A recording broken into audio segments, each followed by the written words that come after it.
I'm Irene, navigating life at 30 with a mix of web design and motherhood. Our family nucleus was simple: me, my husband Mike, and our 2-year-old sunshine, Danny.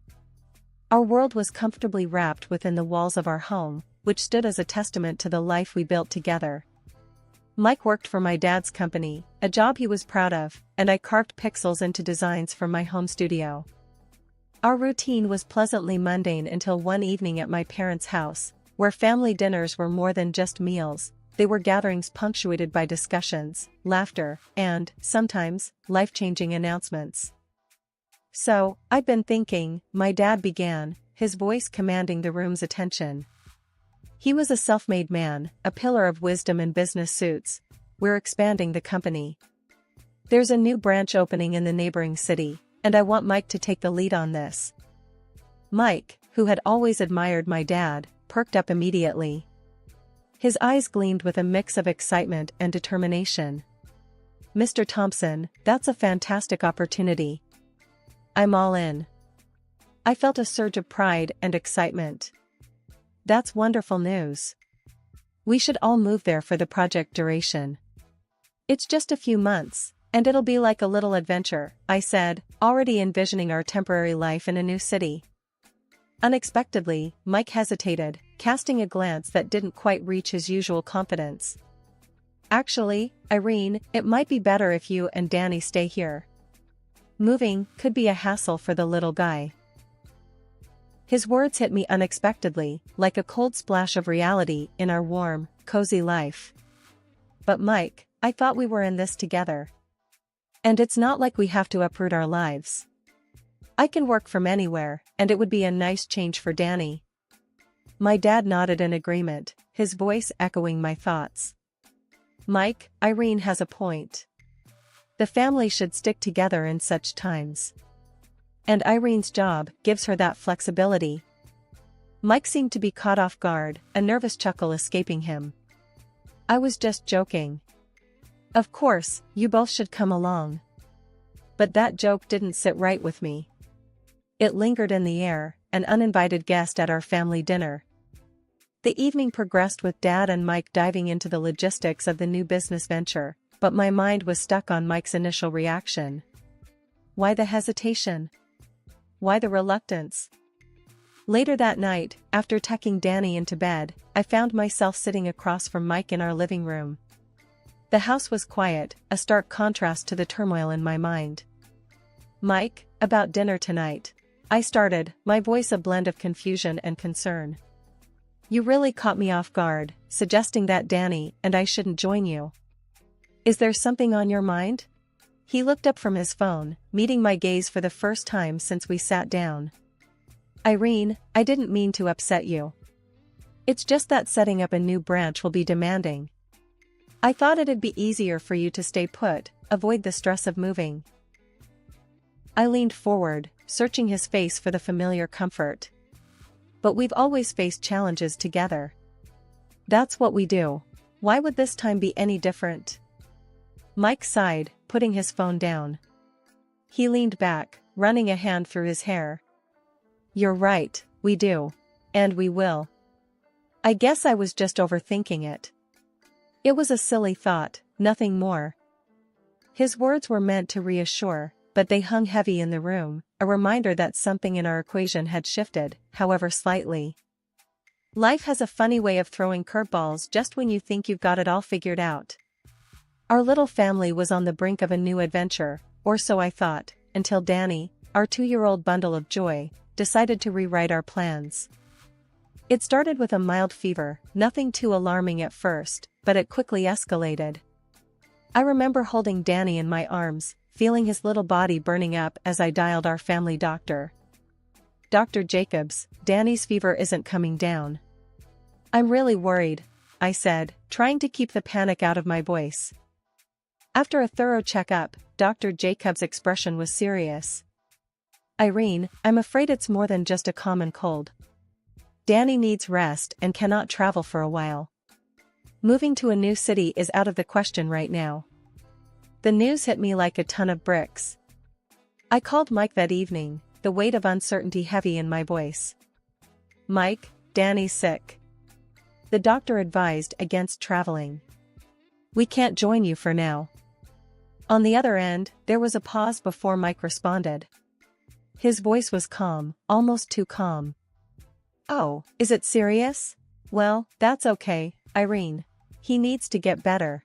We can manage. Something about his response didn't sit right with me. There was an undertone of relief, perhaps even contentment, that Danny and I wouldn't be joining him. It gnawed at me, that unsettling feeling of doubt. The weeks that followed were tough. Danny's illness turned out to be a stubborn infection that took its time healing. My days and nights merged into a blur of caregiving, leaving little room for anything else.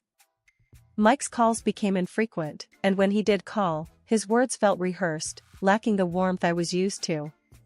Everything's okay here, Irene. Just busy with work. How's Danny?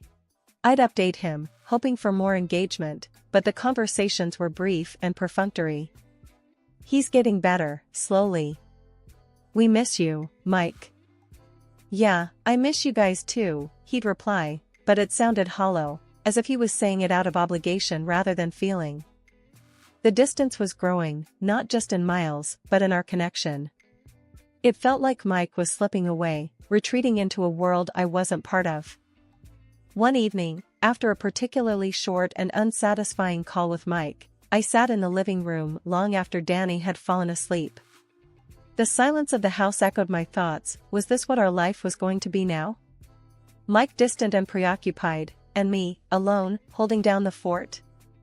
Days turned into weeks, and the distance between Mike and me felt more than just miles apart. It was as if he was slowly drifting away, becoming a stranger. His calls, once filled with laughter and warmth, were now just formal check-ins. One evening, as I was putting Danny to bed, my phone buzzed. It was Mike.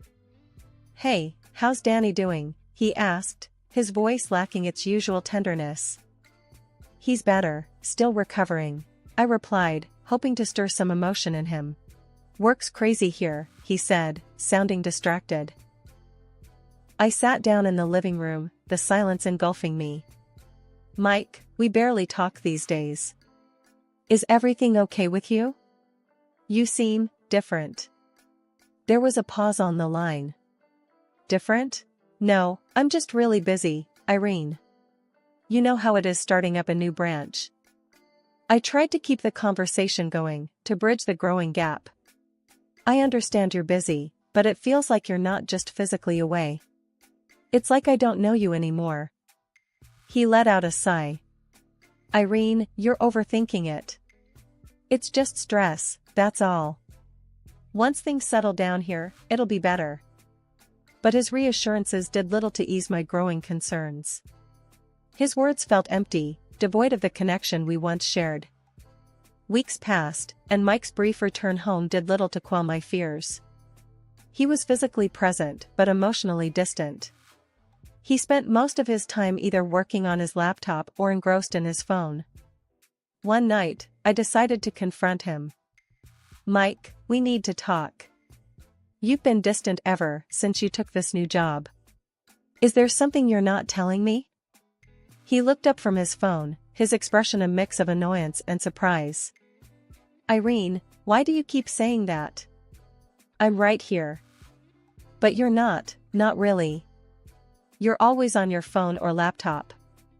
It's like you're here, but your mind is somewhere else, I said, my voice tinged with frustration. Mike closed his laptop with a sigh. Look, Irene, I've got a lot on my plate right now.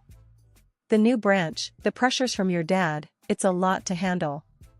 I'm just trying to do my best. I nodded, trying to understand. I get that, Mike, but we're a team, remember? If there's something bothering you, you can talk to me. He shook his head, a half-smile on his face. There's nothing to talk about, Irene. I'm just busy, that's all. You're making a big deal out of nothing. But it didn't feel like nothing. It felt like a chasm was forming between us, one that I couldn't bridge, no matter how hard I tried.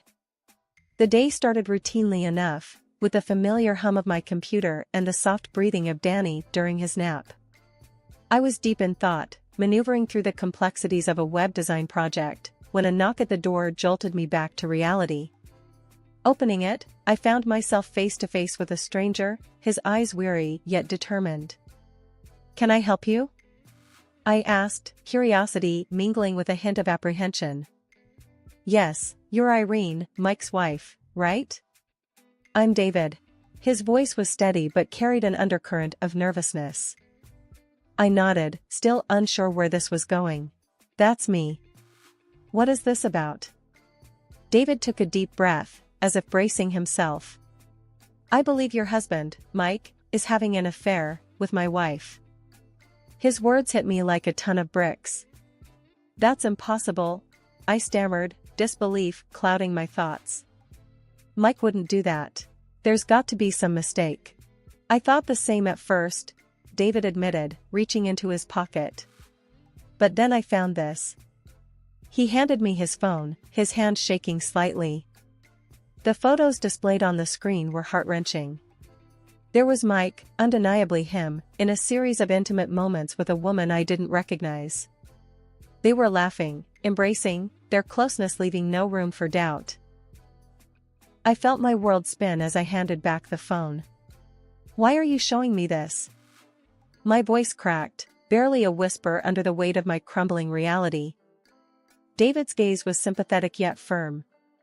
"Because you deserve to know the truth. And I think we should do something about it." A mixture of emotions surged through me, anger, betrayal, and an overwhelming sense of loss. "What do you mean, do something about it?" He leaned against the door frame, his posture suggesting a man who had nothing left to lose. "I have a plan. A way to confront them, to bring this out into the open. I can't just let this go, and I don't think you should either." My mind raced. Part of me wanted to shut the door and pretend this never happened, but another, stronger part knew I couldn't live with the uncertainty. "What kind of plan?" "We need more evidence, something undeniable." "I propose we catch them together, in the act," David explained, his voice laced with a mix of pain and resolve.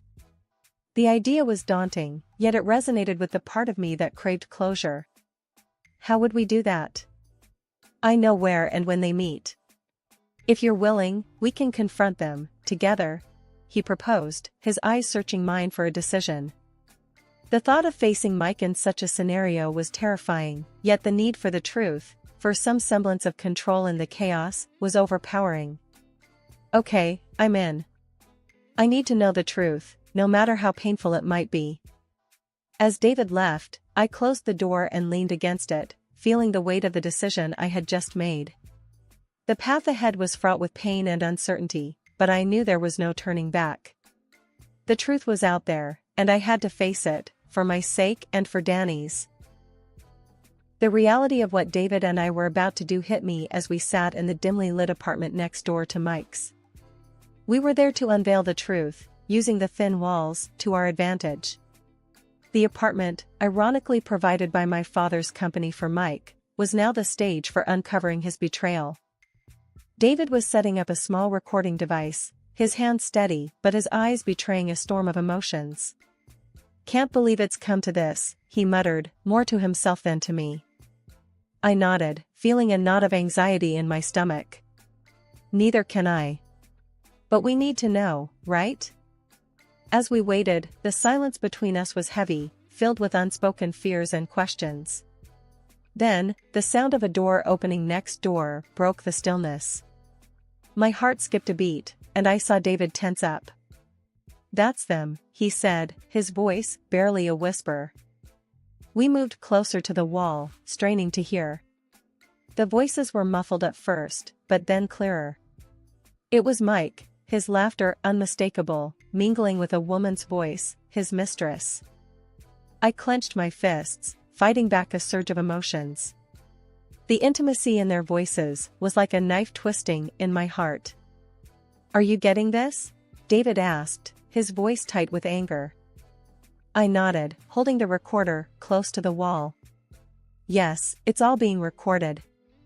The sounds from the other side of the wall continued, laughter, conversation, and then unmistakably more intimate noises. It was excruciating to sit there, hearing Mike betray our family so blatantly. But amid the heartache, there was a growing sense of resolve. We were gathering the evidence we needed, undeniable proof of their betrayal. After what felt like an eternity, the noises ceased, and a heavy silence fell over our makeshift surveillance spot. David and I exchanged a look, a mix of sorrow and determination in our eyes.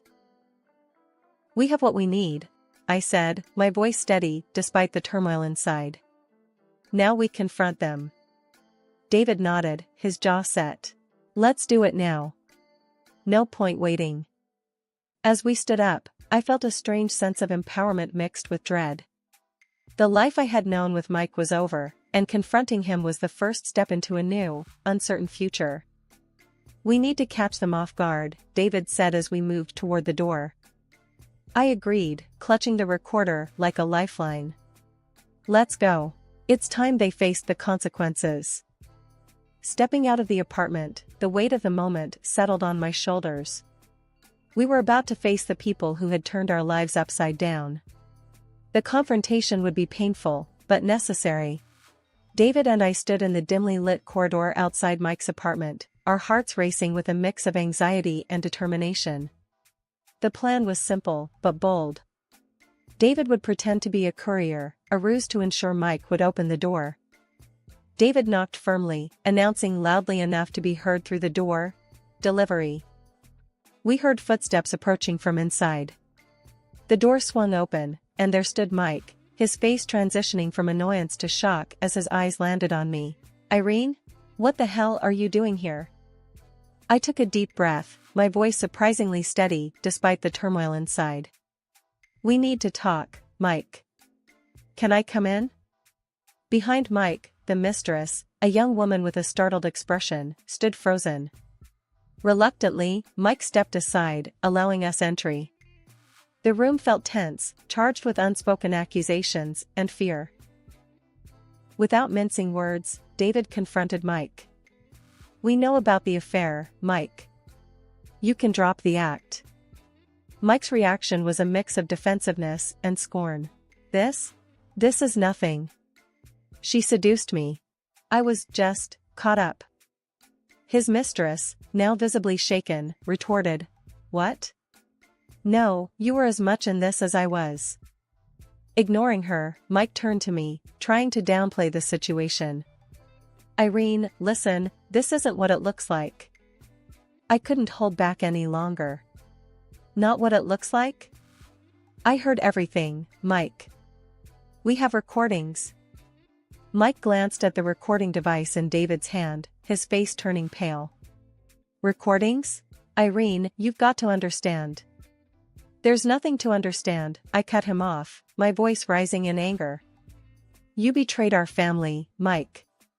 You betrayed me and Danny." He started to say something but stopped, realizing the gravity of his situation. "Irene, please," Mike's voice trailed off as he fell to his knees, a pathetic figure of desperation. "Forgive me, I made a mistake. Please, don't tell your father about this." I looked down at him, feeling a mix of pity and revulsion. "You think I can just forgive and forget? I'm going to demand compensation for this betrayal. And yes, I will tell my father. He deserves to know the kind of man you really are." Mike's face crumpled in despair, but there was no going back. The trust we had was shattered, beyond repair. David, who had been quietly observing, finally spoke up. "You're going to pay for this, Mike. Both of you." The mistress, now crying, looked completely overwhelmed. "I didn't mean for it to go this far." As we left the apartment, leaving Mike and his mistress to their own messy reality, I felt a strange sense of closure. It was painful and heart-wrenching, but necessary. The confrontation was over, and with it, a chapter of my life had ended. Stepping out into the brisk evening air, the weight of what had just transpired in Mike's apartment hung heavily over me. David and I walked in silence to a nearby park bench. The noise of the city around us felt distant, muffled by the shock and turmoil churning inside. David was the first to break the silence. I'm sorry you had to find out this way, Irene. But at least now you know the truth. I nodded, feeling numb. Yes, the truth. I paused, gathering my thoughts. What are you going to do now? He looked down, his hands clenched tightly. I need to think. There's a lot to process. But one thing is clear, I can't stay with her after this. I understand, I said softly. The reality of my own situation was beginning to sink in.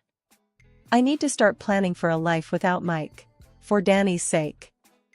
David looked at me, empathy in his eyes. If you need anything, any help, just let me know. I managed a weak smile. Thank you, David. I appreciate it. We sat there for a while longer, lost in our own thoughts, before parting ways. As I walked back to my parents' house, where Danny was staying, the magnitude of the situation hit me. My marriage was over, and the life I had known was shattered. When I arrived, my parents immediately sensed something was wrong. Irene, what happened? You look upset, my mom asked, concern etched on her face. I sighed, not sure where to begin. Mom, Dad, I found out Mike has been having an affair. The room went silent. My dad's expression hardened. Are you sure? I nodded, feeling a lump in my throat. Yes, I'm sure. I heard them, and I have recordings. My mom reached out, taking my hand. Oh, Irene, I'm so sorry. What are you going to do? I'm going to file for divorce, I said, the words tasting bitter in my mouth. I can't be with him after this. It's over. My dad, always the protector, spoke up.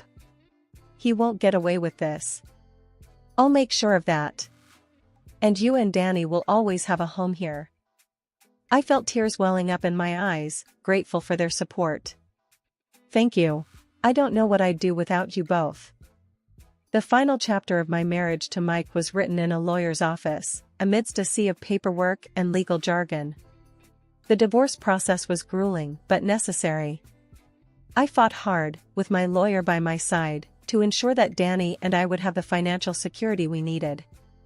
The court granted me alimony and compensation for Mike's betrayal, a small solace in the wake of our shattered life.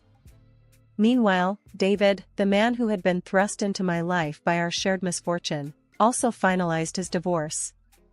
His wife, once living a life of luxury, now faced a starkly different reality. She had to trade her affluent lifestyle for a job as a saleswoman in a retail store, a harsh consequence of her actions. As for Mike, the repercussions of his infidelity were far-reaching. My father, once a mentor and supporter, was ruthless in his response. He not only fired Mike from the company, but also made it clear that he would use his influence to prevent Mike from securing a position in any reputable firm. The man who once had a promising career now juggled two menial jobs, struggling to make ends meet. Life after the divorce was a journey of healing and rediscovery for me. I focused on raising Danny, ensuring that the upheaval in our lives didn't dim his bright, innocent spirit. Watching him grow, laugh, and explore the world was a balm to my bruised heart. My work as a web designer provided not just a financial lifeline, but also a welcome distraction. I threw myself into my projects, finding joy and fulfillment in creating and designing. It was a reminder that despite the chaos, I still had control over some aspects of my life. My parents were my rock during this time. They provided unwavering support, offering a safe haven for Danny and me. "You're stronger than you realize, Irene," my dad would often say. And as time passed, I began to believe him. In the quiet moments, often after I had put Danny to bed, I would reflect on the tumultuous journey. The pain of betrayal still lingered, but it was slowly being replaced by a newfound strength and independence.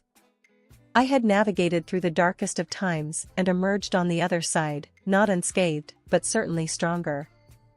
As I closed the chapter on a painful part of my life, I opened a new one, filled with possibilities and the promise of a fresh start. My journey was not over, it was merely taking a new path, one that I was ready to travel with hope and determination.